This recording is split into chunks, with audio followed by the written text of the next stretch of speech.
Karl-Heinz, jetzt machen wir Musik. 1, 2, 3 und.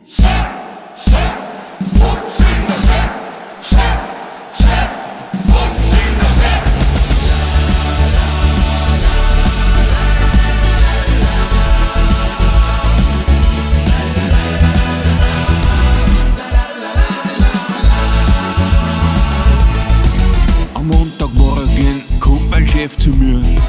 Er ist entsetzt und schreit: Sie stinken ja nach Bier. Ich schau ihn an und sag nur: Was? Und schon geht der Ärger los. Er will, dass ich heute besonders fleißig lauf und trägt mir einen riesen Haufen Arbeit auf. Dann schreit er mir noch nach, was ich so alles bin. Ich dreh mich langsam zu ihm hin. Jetzt steh ich da vor ihm in meiner schweren Not. Ich reiß mich zusammen und mache ihm ein super Angebot. Arschlegende 50. Nur das macht für mich Sinn. Das klingt für mich vernünftig.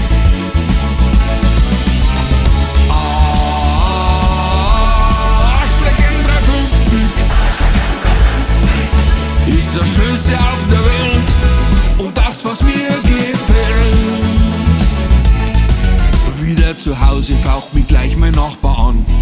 Ich frage ihn: Was hab ich dir denn getan?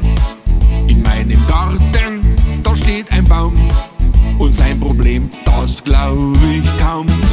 Mein armer Baum liegt in das ganze Licht. So sieht er den ganzen Tag die Sonne nicht. Hat er den Szenario? Dann verlangt er von mir, Der spinnt ja voll. dass ich den Baum wegschneiden soll. Hast du einen Vogel? So steht er da vor mir in seiner schweren Not. Ich überleg und mache ihm ein super Angebot.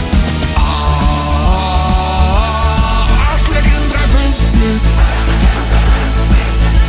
Nur das macht für mich Sinn.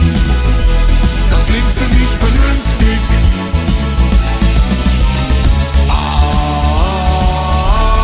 Arschlecken 350 ist das Schönste auf der Welt und das, was mir gefällt. Und was er kommen mag, ich reg mich nicht mehr auf. Ich mach mir einfach gleich die nächste halbe auf. Und wir saufen alle gemeinsam. Arschlecken 350. Das macht für mich Sinn. Das klingt für mich vernünftig. Arschlecken 350